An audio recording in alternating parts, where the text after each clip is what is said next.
Sosial dan Ilmu Politik Universitas Andalas. Pada video kali ini, aku akan sedikit menjelaskan mengenai materi yang sudah aku dapatkan dari salah satu mata kuliah yang aku pelajari di semester ini, yaitu mata kuliah Psikologi Komunikasi, yaitu tentang materi atraksi interpersonal. Nah, sebelum lanjut ke pokok pembahasan kita pada video kali ini, mungkin sedikit pendahuluan terlebih dahulu sebelum akhirnya aku menjelaskan apa sih atraksi interpersonal ini. Nah, sebagai mahasiswa komunikasi, menurut aku, komunikasi itu merupakan suatu hal yang dibutuhkan dan pasti kita lakukan sebagai manusia dalam kehidupan sehari-hari. Sebab manusia sebagai makhluk sosial pasti membutuhkan manusia lain dalam kehidupannya.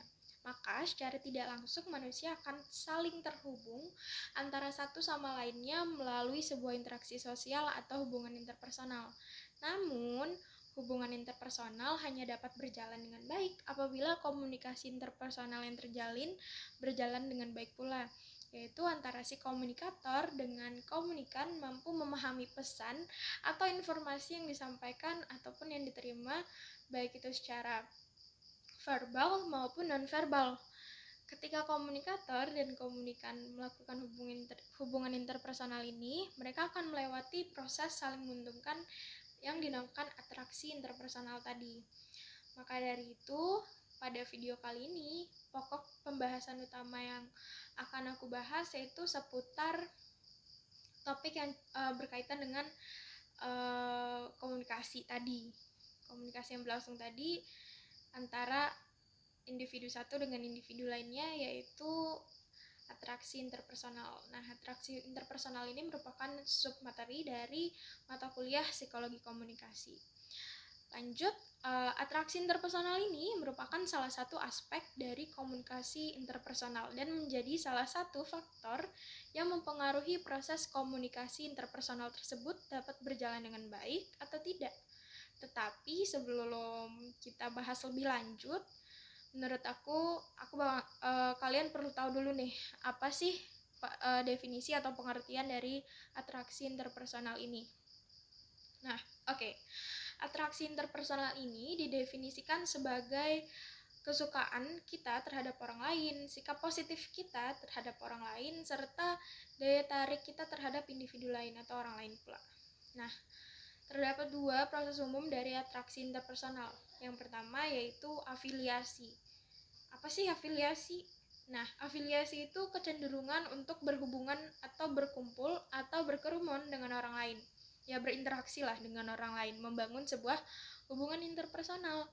Nah, yang kedua yaitu daya tarik atau atraksi dan komunikasi atau interaksi dengan orang lain. Nah, semakin diri kita tertarik terhadap seseorang atau sekelompok orang, maka semakin besar pula kecenderungan kita untuk berkomunikasi dengan seseorang atau sekelompok orang itu. Sehingga daya tarik terhadap seseorang dalam sebuah komunikasi interpersonal merupakan menjadi hal yang penting. Karena melalui daya tarik tersebutlah diri kita bisa memandang diri orang lain, bisa menilai diri orang lain. Jika kita menyukai orang tersebut, maka diri kita akan memandang diri orang tersebut secara positif. Begitu juga sebaliknya, kalau kita tidak menyukai orang tersebut, maka kita akan menilai orang tersebut secara negatif. Nah, lanjut, ada dua faktor yang mempengaruhi interaksi interpersonal. Yang pertama yaitu faktor personal. Nah, aku bakal nyebutin beberapa di antaranya aja, ada dua. Yang pertama yaitu kesamaan karakteristik personal. Apa tuh kesamaan karakteristik personal? Nah, kesamaan karakteristik antara diri kita dengan individu-individu lain, atau istilahnya yang sering banget kita dengar akhir-akhir ini nih, yaitu sefrekuensi. Saat kita melakukan komunikasi dengan individu-individu yang sefrekuensi ini, kita akan langsung klop atau cepat nyambung aja gitu pembicaraannya dengan mereka.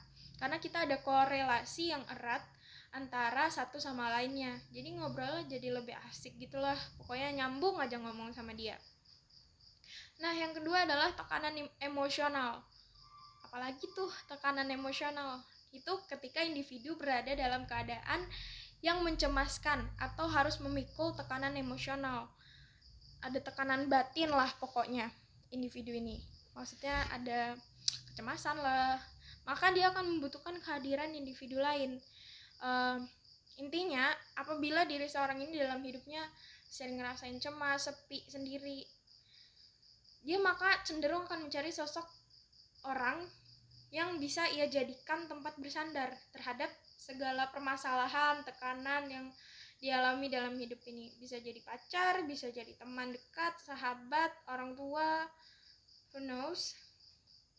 Dan yang kedua, faktor yang mempengaruhi atraksi interpersonal ini yaitu ada 3 nih yang aku ambil di sini. Yang pertama yaitu familiarity. Karena kita cenderung kan suka sama sesuatu yang udah kita kenali atau akrab sama diri kita.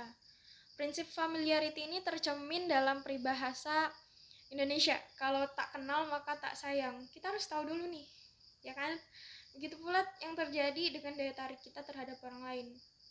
Apalagi orang-orang tersebut sering kita temui dan mereka memiliki banyak kesamaan dengan diri kita. Pasti kita akan lebih senang berkomunikasi dengan mereka, bisa jadi keluarga, teman sekelas mungkin, atau teman di bimbel, semacam itu. Nah, yang kedua yaitu kedekatan atau proximity atau juga closeness. Nah, hubungan interpersonal kita ini dengan seseorang cenderung dipengaruhi oleh seberapa dekat nih diri kita dengan orang tersebut. Contohnya, kita lebih dekat dan cenderung lebih nyaman untuk berkomunikasi atau berinteraksi dengan teman-teman kita yang sering kita temui di sekolah tiap hari. Jadi kita jadi sering ngobrol sama mereka, sering hang out sama mereka gitu-gitu. Sebagainya deh kayak begitu, semacam itu. Nah, yang terakhir yaitu kemampuan atau competence. Ketika kita mengetahui bahwa seseorang itu memiliki kemampuan di atas rata-rata atau memiliki kemampuan tinggi, maka secara tidak sadar atau sadar pula kita akan senang atau tertarik dengan mereka. Tapi hal itu nggak mutlak ya, sebab ada 4 kondisi pada eksperimental Arison yang membuat hal itu tidak mutlak. Yang pertama yaitu orang yang memiliki kemampuan tinggi dan berbuat salah, pintar cuma nggak sopan mungkin. Atau yang kedua, orang yang memiliki kemampuan tinggi dan tidak salah, ya pintar dan baik hati. Lalu yang ketiga, orang yang memiliki kemampuan rata-rata berbuat salah, udah biasa aja, ada masalah lagi gitu. Dan yang keempat, orang yang memiliki kemampuan rata-rata dan tidak berbuat salah. Oke, dia emang gak sepintar itu misalnya, cuma dia baik gitu, bisa jadi.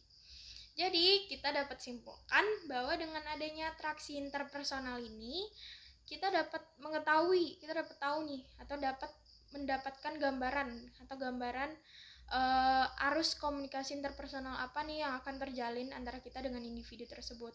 Dengan begitu kita akan mampu meramalkan arus komunikasi yang akan berlangsung, yaitu seperti dari mana pesan akan muncul, kepada siapa pesan itu akan mengalir, dan lebih-lebih lagi bagaimana pesan itu akan diterima oleh orang lain, serta seperti apa sih respon yang akan mereka berikan atas pesan yang kita sampaikan itu.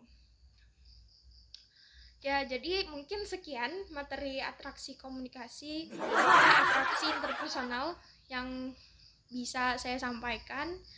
Semoga kalian bisa lebih terbantu dengan penjelasan ini dan semoga bermanfaat. Thank you for watching. Bye-bye.